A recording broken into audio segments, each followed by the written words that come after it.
നമസ്കാരം, പ്രവാസി മലയാളിയിലേക്ക് സ്വാഗതം. അബുദാബിയിൽ കോവിഡ് രോഗത്താൽ പെട്ടുപോയ രോഗികളെ അന്നമുട്ടിയ മലയാളി കുടുംബത്തിലെ 3 അംഗങ്ങൾക്ക് വൈറസ് ബാധ വന്നെന്ന വാർത്ത പുറത്തുവരുന്നു.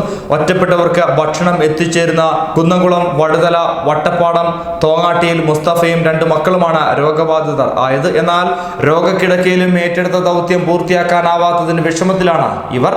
കോവിഡിനെ കെട്ടുകെട്ടിക്കുവാൻ മരുന്നിനേക്കാൾ വലുതാണ് ആത്മവിശ്വാസമെന്നും പരസ്പര ആശ്രയമെന്നുമാണ് മുസ്തഫ വ്യക്തമാക്കുന്നത്.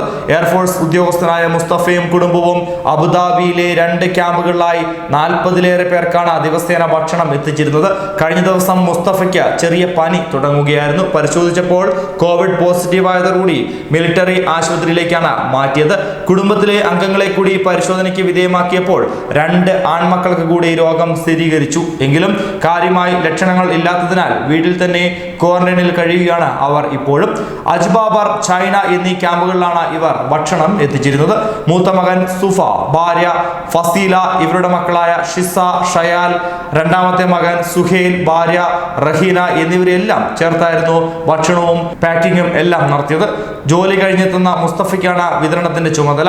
ചൈന ക്യാമ്പിൽ പ്രവേശനമില്ലാത്തതിനാൽ തന്നെ കവാടത്തിലെത്തിച്ച് വിളിച്ചു പറയുമ്പോൾ അവർ വന്ന് എടുത്തുകൊണ്ടു പോവുകയാണ് പതിവ്. അജ്ബാബർ ക്യാമ്പിലാകട്ടെ തൊഴിലാളികൾ താമസിക്കുന്ന കെട്ടിടത്തിൽ നേരിട്ട് എത്തിച്ച് വിതരണം ചെയ്യുകയും ചെയ്യും.